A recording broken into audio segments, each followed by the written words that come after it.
کل کی آنے والی شب برات ہے اور یہ بڑی مبارک رات ہے۔ اس رات کے بارے میں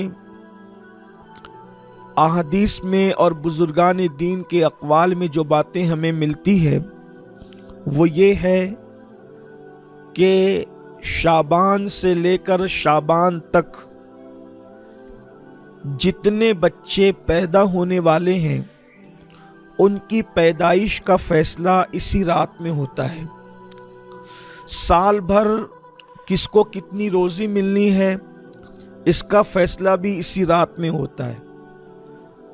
سال بھر کتنے لوگوں کی شادیاں ہونی ہے، کتنے لوگوں کو موت آنی ہے، یہ سارے فیصلے اسی رات میں فرشتوں کے نوشتے کے اندر نقل کیا جاتا ہے۔ یہ رات بڑی قیمتی رات ہے، بڑی اہم رات ہے۔ اللہ کے رسول صلی اللہ علیہ وآلہ وسلم نے ارشاد فرمایا 300 رحمتوں کے دروازے اس رات میں کھولے جاتے ہیں۔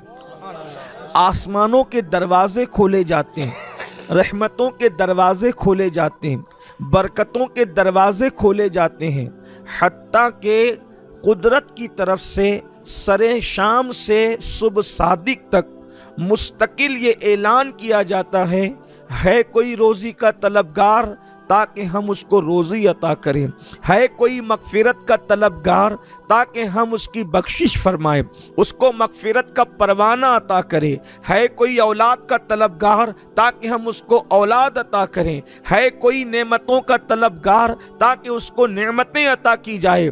بندو مانگو، مجھ سے کیا مانگتے ہو، تم جو طلب کرو گے ہم تمہیں عطا کریں گے۔ بلکہ احادیث میں یہاں تک آیا ہے اللہ اپنی شان کے مطابق پہلے آسمان پر نزول جلال فرماتا ہے، پہلے آسمان پر تجلی فرماتا ہے، اور تجلی فرمانے کے بعد میرا اللہ اپنے بندوں کو پکار پکار کر کہتا ہے مانگو کیا مانگتے ہو، مانگو کیا مانگتے ہو، کیا طلب کرنا چاہتے ہو میرے بندو طلب کرو تاکہ میں تمہیں عطا کروں۔ اللہ اکبر۔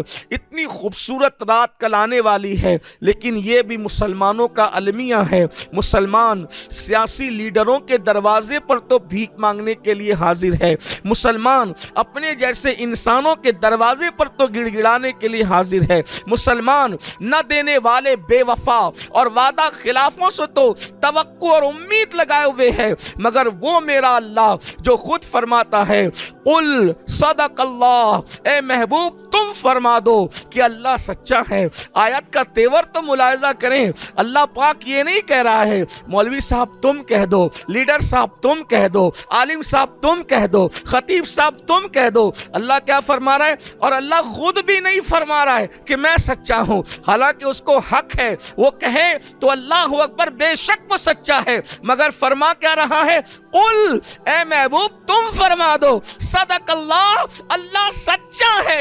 حبیب تم کہو اللہ سچا ہے، اس لیے کہ تو اتنا سچا ہے کہ تیری سچائی کی گواہی تیرے دشمن بھی دیتے نظر آتے۔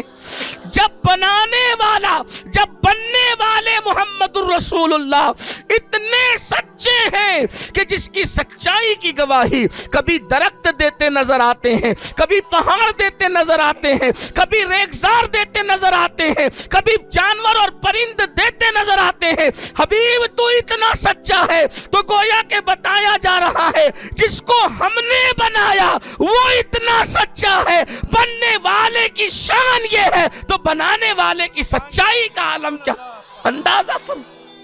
اللہ اکبر یا رسول اللہ،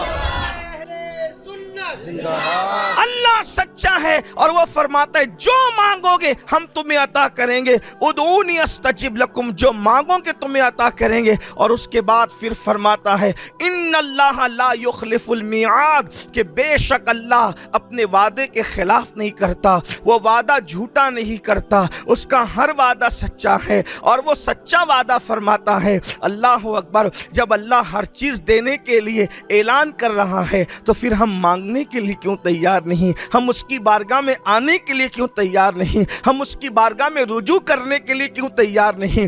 बड़ी माजरत के साथ इस रात को हम लोग कभी बातों में गुजार देते हैं, कभी नींद में गुजार देते हैं, कभी वक्त की बर्बादी में गुजार देते हैं, कभी इधर उधर बैठे बैठे गुजार देते हैं। कल की रात बड़ी कीमती रात आ रही है, लेकिन उस रात के हवाले से मजीद गुफ्तगू करने से पहले मैं एक बात आपको बता दूं, इस रात में कितने लोग बख्शे जाते हैं, कितनों की बख्शिश होती है। तो सादिक व मसदूक मेरे सच्चे नबी ने फरमाया, बनु कल्ब की बकरियों की बालों की तादाद के बराबर अल्लाह लोगों की मगफिरत फरमाता है। अरब में कबीला था जिसको बनु कल्ब कहते हैं, और वो कबीला बकरी पालने में बड़ा मशहूर था।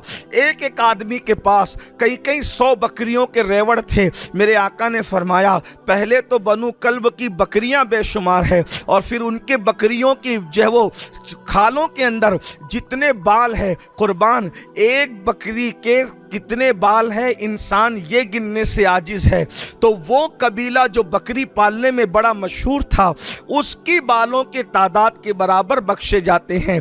यानी कोई नहीं छूटता, सब बख्श दिए जाते हैं, सबकी मगफिरत हो जाती है। जो बख्शा नहीं जाता उससे बड़ा बदनसीब कोई नहीं, जो बख्शा नहीं जाता उससे बड़ा बदबख्त कोई नहीं, जो बख्शा नहीं जाता उससे बड़ा जालिम कोई नहीं। कौन नहीं बख्शा जाता? कुछ तो हैं जिन्हें नहीं बख्शा जाता। आइए आज उस पर गुफ्तगू कर लेते हैं कि कौन नहीं बख्शा जाता। शबे बारात में सब बख्श दिए जाते हैं, बल्कि इसे शबे बारात कहते इसलिए है, कुछ लोग इसको शबे बारात कहते हैं।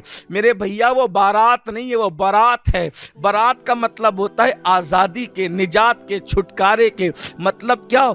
ये रात जहन्नम से आज़ादी की रात है, ये रात जहन्नम से छुटकारे की रात है, ये रात जहन्नम से निजात की रात है। इसलिए अल्लाह से दुआ मांगो, अल्लाह हमें भी बख्श दे, हमारी भी मगफिरत कर दे। याद रखना, अल्लाह की मगफिरत से बड़ी कोई चीज़ नहीं, अल्लाह की बख्शिश से बड़ी कोई चीज़ नहीं, क्योंकि जिसकी मगफिरत हो जाती है वो जन्नत ही में जाएगा, उसका ठिकाना इंशाअल्लाह जन्नत ही होगा। इसलिए उससे मगफिरत मांगा करो, उससे बख्शिश मांगा करो, उससे मगफिरत तलब किया करो। नहीं पता हमारी ज़िंदगी की कितनी घड़ियाँ बची हुई है।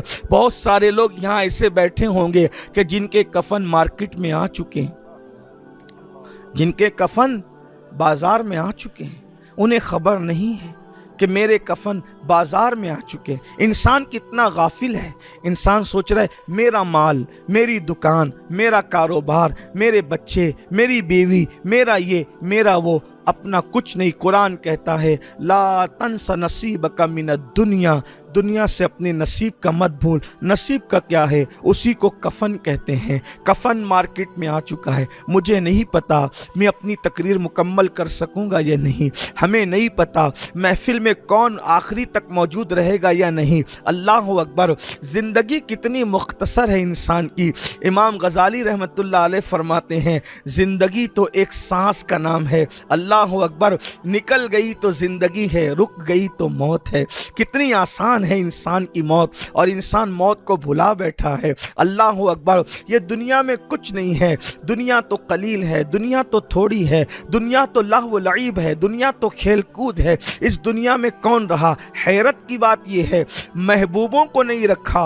अल्लाह अकबर, दुनिया में हमेशा, तो दुनिया में कौन हमेशा रहेगा? एक न एक दिन दुनिया से जाना है, एक न एक दिन दुनिया से कूच करना है, एक न एक दिन दुनिया से रखते सफ़र बांधना है।